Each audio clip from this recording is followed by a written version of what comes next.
Howdy guys, OniLink here and welcome back to Let's Play Xenoblade X, where it has been 7 months since I last recorded. Oh boy, I'm so rusty. I have been insanely busy. Mostly with recording other Let's Plays. I recorded like a year's worth of Xenoblade X, and then I needed to catch up on everything else, and then I got busy with school, and then I needed to catch up with my other Let's Plays again. But now I have videos done for the other Let's Plays out through March of 2017, so now, August of 2016, 7 months since January when I last recorded, it's time to get going again. We have quite a few things we need to do. I believe we have 8 affinity missions left in the game. They're not going to be too hard to get, I don't think. Actually, I think we've met the prereqs for all of them. Right now we are at... Okay, game, can you please tell me what my completion for the world is? It won't tell me how complete the... There we go. We are at 77% completion. We've got 8 affinity missions, and I have, how we're going to be doing is we're going to get a certain percent of the game done with each session. And after we get a certain percent complete, we will move on to an affinity mission. So currently, we're going to be aiming for 79.98%, and then we'll head off for our first affinity mission. Well, after the whole Mia thing. God, okay, it's been a while. Forgive me if I'm a little rusty. Today, we are going to be focusing on some heart-to-hearts. So, I have nobody in my party for that reason, and let me see, we're gonna want to do, Gwen's third affinity mission. So that means late night. Oh, perfect, and we need to go to the water purification plant. Alright then, we can just run down there, actually.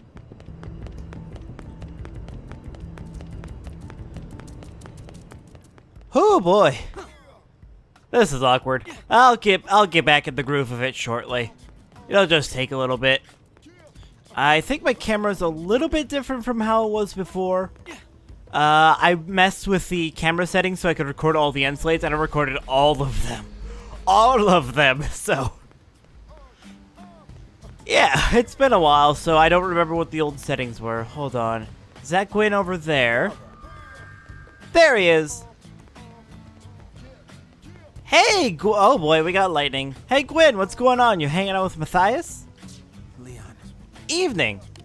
It's rare to see you this late at night. You enjoying the nightlife? Hold on.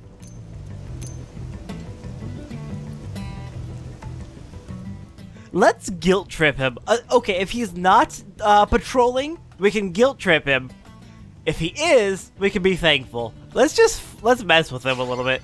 Oh, that's nice of you to say, but we aren't actually on duty right now. Damn it! We just like to get together here and talk when we both have a night off. Actually, we were just reminiscing about our childhood dreams. Matthias wanted to be a race car driver. Still does, in fact. He's even looking to buy a sports car just so he can speed around NLA. I told him if he quit the mediators and joined one of the divisions that leaves the city, he could go four-wheeling around the plains. But he said he's not the rally car type. It's gotta be a sports car or nothing. So what did you want to be when you were a kid? Sure, I'll share. I wanted to make video games, and then I wanted to do physics research. Now I'm back to making video games, because turns out that's easier. Me? Oh, shoot, I'm asking what Gwen wanted to do. Blah, my bad. To be honest, I couldn't see anything beyond the here and now when I was a kid. I had all sorts of hobbies and stuff, but never really had a strong desire to, you know, be anything. But when I met Leon, that's Lieutenant Irina's brother, he inspired me to start making goals for the future. Don't know that I'd call any of them my dreams, though. And we completed Dreamweavers. Alright, off to the next heart-to-heart then, I'll be right back. Next up, over by the sports complex, just a little north of it, if you have a dog set as your pet, then we have Gwen here, again. Hey, what's up? Hey, how's it going? I was just petting that dog of yours. What an adorable little pup. It's really brightened my day. It's night. I know it's a different breed, but it reminds me of this Yorkshire Terrier that lived in my neighborhood back on Earth. I was so jealous of that little guy.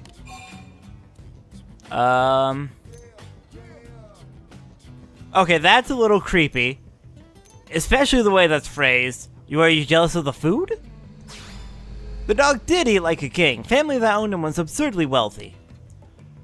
It's a safe bet that dog was eating better food than I do now. Probably had steaks for breakfast. But no, that wasn't what I was jealous of. I was jealous of the way they treated that dog like a member of the family. It's better than the way a lot of actual people are treated. The whole family took it for walks every day. They ate together, they watched TV together. They were pretty much inseparable. Meanwhile, both my parents were so busy that I barely saw them at all. I spent most of my days alone, or maybe with friends. But now I have a little more perspective. Compared to Irina, I come from a happy family. I mean, I liked my parents, you know? That's why I wanted to spend more time with them. When I grew older and got a dog of my own, I felt a lot less lonely all the time, but... Anyway, yeah, sorry, I didn't mean to get all mopey on you. I just wanted to say that you have a really cute dog. Man, wouldn't it be great if all the indigents here on Miro were cute dogs instead of big slobbery monsters? No, I would never get that image out of my head. We completed Canine Conversation. And on to the next heart-to-heart. Okay, while looking for the next heart-to-heart, which is in this area, I found this info about another heart-to-heart. I hear Secretary Nagi's paying a visit to Team Elmo's quarters at the Blade Barracks. Yep, that group sure is close with the Secretary. Must be nice. I guess he knows we're listening in? What an asshole. I like how they implicitly call us out for listening in on conversations. Okay. Mornings in the hangar. There should be an arena around here.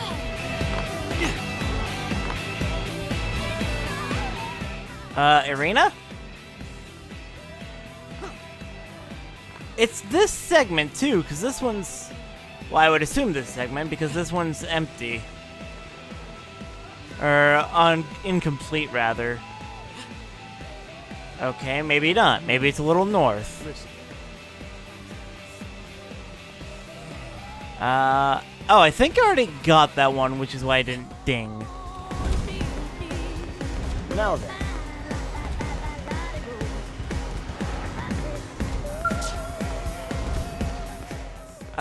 Okay, there's one segment over here that's not complete. Maybe it's this one. Down here? Wait a minute. It would be up there then, by where Doug's at. Oh, come on, Arena, don't do this to me. I'm leaving this in, too. Nothing back where murder was found? Yeah. Yeah, you don't want to know what happened with the core. It's not good.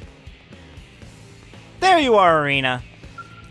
Didn't think I'd see you here. Fancy meeting you here. As you can see, I was just having my gun serviced. I've been working with her since we were back on Earth. She knows exactly what I want and always tunes it to perfection. How about you? How do you keep your weapons maintained? I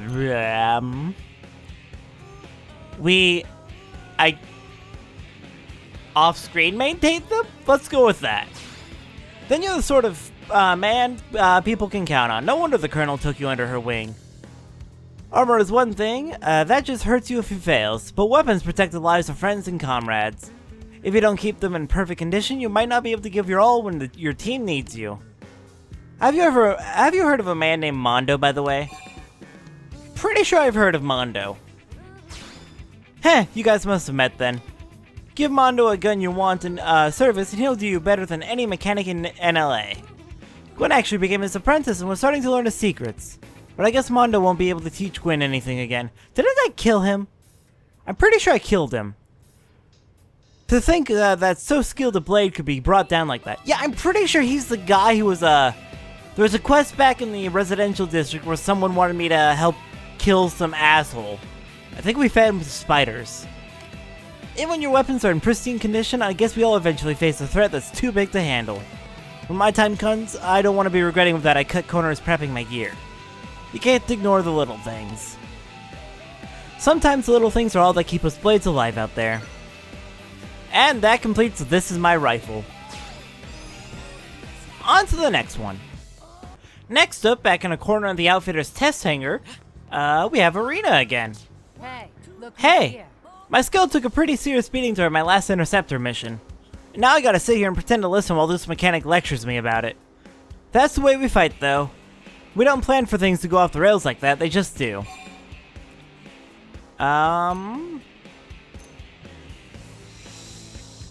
You know, the mechanic might have a point. Usually you can get out of a scrape pretty easily without your skull being damaged. I only have issues with that when I go against something that's too strong for me or a boss. When you need to protect someone or acquire something important, there isn't always time for finesse. I'm just doing what needs to be done to complete the mission. I'd never forgive myself if someone got hurt because I was sitting back and calculating the most efficient way to kill a dangerous enemy. I can't imagine you've come this far without being in the same situation yourself.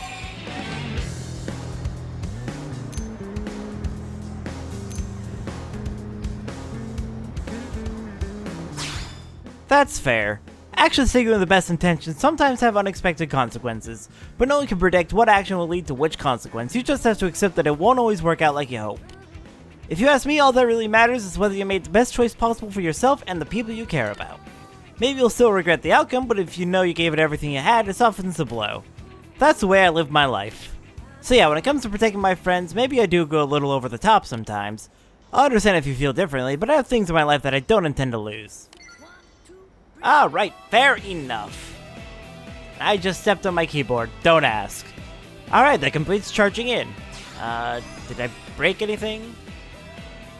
Now all the recording still seems to be good. Alright then, on to the next heart-to-heart. Next up on top of a roof in the commercial district, I think this is actually where we met up with Fortune a while back. We got this. We got some Tyrant info, and we got Doug. Oh. Hey, check it out, I just bought a new car.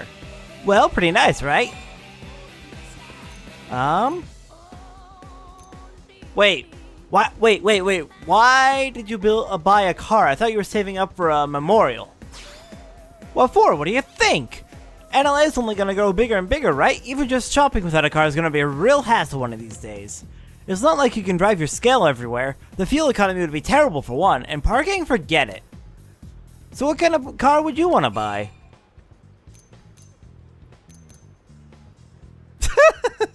No, not a bus. I would go for the most fuel efficient I can, because I'm a hippie. I see you and I have a common hobby. You just can't fully appreciate the open road without a proper sports car. Only problem is that you gotta watch the speed limits around here.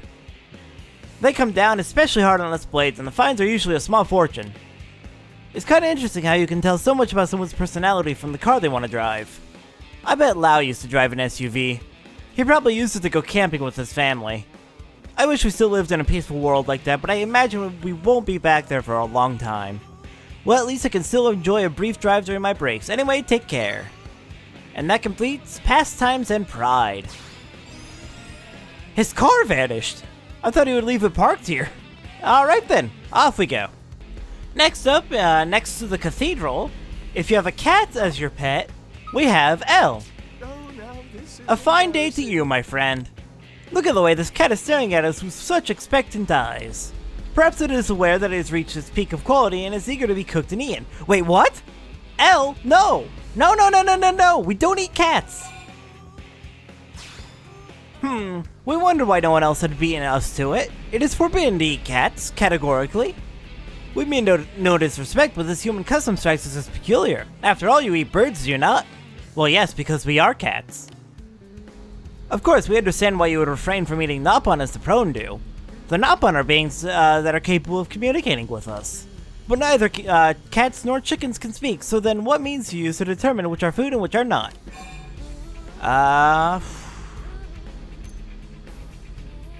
Honestly, it is largely a cultural thing. It just depends on what animals people keep for companionship. The West typically keeps cats and dogs. That's not necessarily true in other parts of the world. So they might eat them instead. It really just depends. Though I feel like this one would be more towards Elle's. I'm trying to get affinity up, but I'm doing really bad at guessing what people would like more. We see, but even that is a highly subjective distinction. Then again, perhaps that is typical of humanity. Different strikes for different blokes, as you say. This diversity seems to be one of humanity's defining features.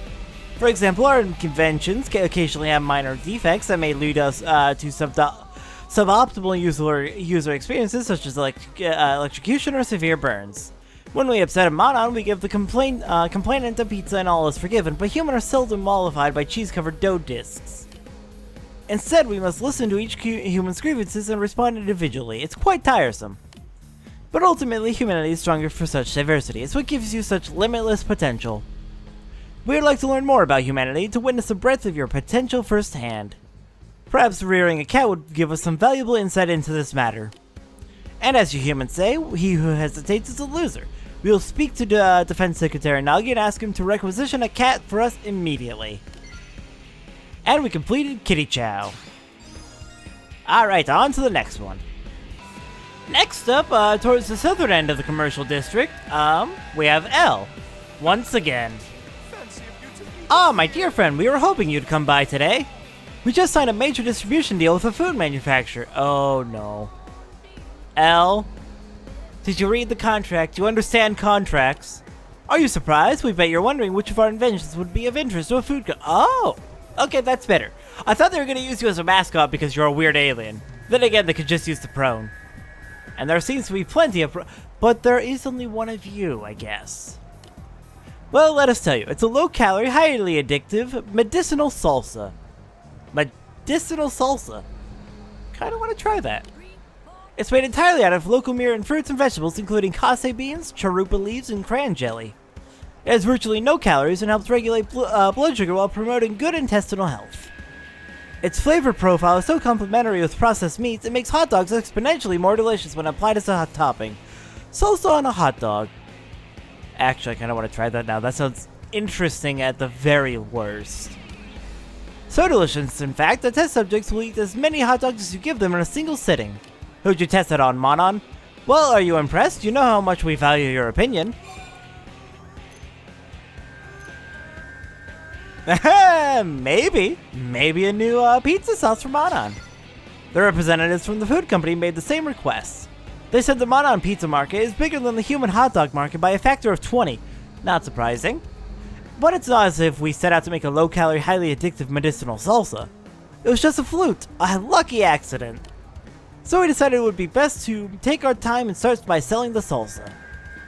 After all, a journey of 1,000 miles begins with a single successful niche market product launch.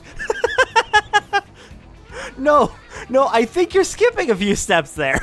You're on the right track though, so that's pretty good. And since you had the same idea, we'd be delighted to work with you on the pizza sauce research. And we completed Salsa Salvo. On to the next one. Next up, south of Deliverance Park, if we have a dog set as your pet, you find Alexa. Hey, I was just checking out your pup here. I can't believe how real it seems. It's warm and has bushy fur, and it really feels really good to pet. And when you step on its tail, it barks and bites you. This is some incredible AI. Yup, real cutting-edge technology. It's almost in the same league as Skells. Whoa, wait, what if we put this AI into Skells? Maybe the Skell would bite you then. Wait, what? You actually like my idea? Well, hot damn, I'm glad someone does. I know Tika would shoot it right down. When I suggested a while ago that we stop producing cars for Analans to focus on civilian skills instead, she actually slapped me in the face. And then she said she was saving the backhand return slap for my next stupid idea. It wasn't always like this. Back on Earth, I was just a normal military cadet studying behavioral sciences. Who'd have thought I would become such a skill fanatic? You've grown up so much, Alexa. You've become a much better person now that you're a skill fanatic. I guess it has been a pretty long road, huh? I mean, there were skills back on Earth, but I never had a chance to ride in one. And I wasn't exactly diligent about staying on top of my combat training. That was back then, though. Since we arrived here, I've been working really hard at it. Mostly because of how badly I wanted to pilot a Skell. But that's a story for another day. Let's chat later. I want to tell you the rest of my background and also hear about what you did back on Earth. So, to be continued. Catch you later. And that is Strike Launcher. Alright, on to the next one then. Something I think I forgot to mention, the commercial district is now our first area to officially be over 90% complete. Anyways, late at night in the Blade Barracks. I wasn't sleeping. Hey, forgive my intrusion. I was feeling a bit peckish and hoped there might be something to eat in here. Alas, it appears I was mistaken. Heading out to the commercial district hardly seems worth the bother. Perhaps a nice conversation would sate my hunger instead. So, tell me, now that you have some field experience under your belt, what type of missions do you prefer? Oh boy. Investigative or peacekeeping? One of these. Oh my god, he has a lot of options. Interesting, I might have guessed. I would very much enjoy having the freedom to choose missions the way you do. Shosan and Vandam would berate me for saying so, but I often find my role as defense secretary to be a frustrating one. Do you remember when we found that piece of the Lifehold in northern Primordia? It takes at least half a day to get a team organized and deployed. Mainly because each team already has its own missions to take care of. When we need to dispatch a team quickly, we mostly just have to rely on Blade operatives that have only just returned from a deployment. And that means we have to get all their damaged equipment turned around and ready to go, which is difficult way to operate. That wasn't the first time we discovered a piece of the Lifehold only to see it destroyed. When we first located it, I was determined to secure it no matter what the cost. I couldn't wait a single moment longer. I pulled in what available Blade operatives I could, but the operation was slipshod from the start. And my rash decisions led to their untimely demise. But when your team came to save us, I realized something. A small team of elite blades can respond more effectively to emergency missions than a large deployment. That's why whenever I long to participate in a field mission, I always turn to your team first. Heh, and what do you think about that, I'm being preposterous, I know. But I do expect great things from you. After all, your team has become the cornerstone of Blade. In any case, I must be getting back to Blade Tower. I believe I just remembered where the Director General hides his snacks. And we completed Old Soldiers. Alright, on to the next one. Next up, across the street from Deliverance Park, we have the Murderous, If You Have a Cat. Why is my cat on that car? Don't look so surprised and close your mouth before something flies in it. I'm having flashbacks to Pikmin 2. Yes, it's true, even I enjoy the company of animals. After slogging around with wretched humans all day, the serenity of a friendly pet is just what I need. Or do you think I should only pet purebred cats? You know, the whole purebred thing, it kind of feels like animal racism to me. That may indeed be the right pet for who I am now, but a stray cat would just make me lonely. They're always wandering off somewhere, and when you come home and they're gone, you can't help but worry about what happened to them. I think that's why I'd rather have a dog. Actually, what I really want is a manservant. Okay, let's tease her. I had a feeling you'd be interested. Once we've acquired a house, you'll live and work on the premises. But I'll allow you to accompany outside of the house, home for Blade missions, assuming that all the dusting has been completed to my satisfaction. Oh, Murderous is great. She's probably my favorite character now, just for this.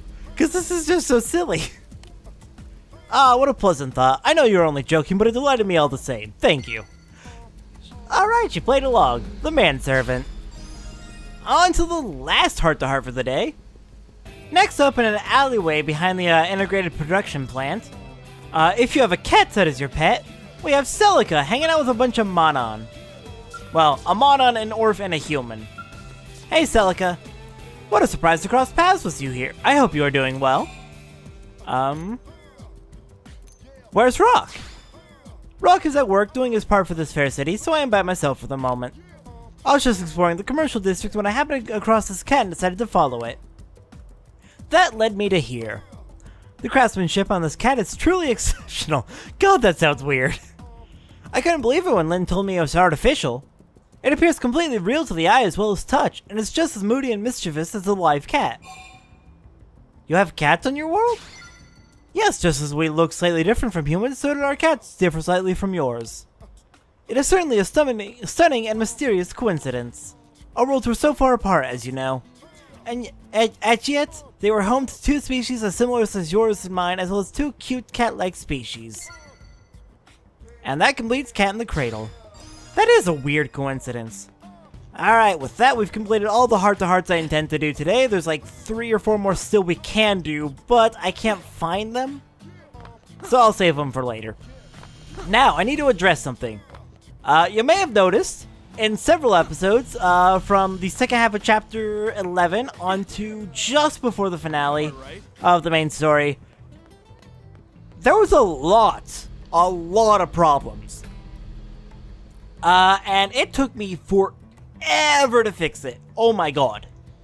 So, apparently, by that point in the Let's Play, I had recorded so much my hard drive was basically full.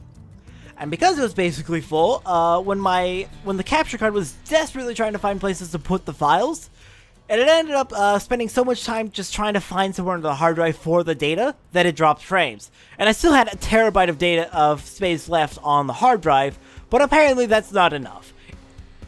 But yeah, the files that were already on there were so fragmented that there wasn't any good space to put the files, so it just started dropping frames.